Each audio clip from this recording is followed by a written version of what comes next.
જય ભીમ, નમો બુદ્ધાય. મિત્રો, નીચે ફોટામાં તમે આ વ્યક્તિને જોવો છો, ઓળખતા જ હશો, રાજુભાઈ સોલંકી. આ રાજુભાઈ સોલંકી હાટુ સમાજે બહુ સંઘર્ષ કર્યો, બહુ લડી. ગોંડલમાં કેવડું મોટું આંદોલન કર્યું.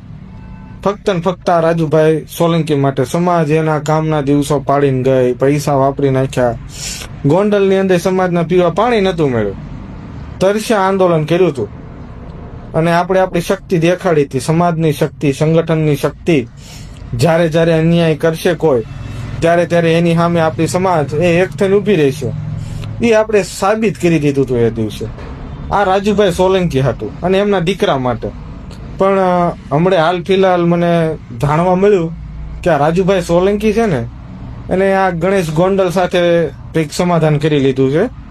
હવે કરી લીધું હોય ન કરી લીધું હોય, 2 નંબરની વાત છે. નથી સમાધાન કર્યું તો એ સારી બાબત છે, પણ જો સમાધાન કરી લીધું છે તો આ રાજુભાઈ સોલંકી જે રહ્યા ને, એ સમાજનો દુશ્મન કહેવાય. સમાજને ધંધે લગાડી દીધી, ડખો એલા તમારો, અને ધંધે સમાજને લગાડી દીધી, ટેકો સમાજનો લીધો ભી પડી ત્યારે. સમાજે તમારી હાટું પોલીસ સામે સંઘર્ષ કરવો પડ્યો. બીજી ઘણી બધી તકલીફો પડી સમાજને. ક્યાંથી સમાજ આપણી આવી હતી આંદોલન કરવા, છેક ગોંડલ. તમને કાયદાકીય રીતે તમામ પ્રકારની મદદ આ સમાજે કરી.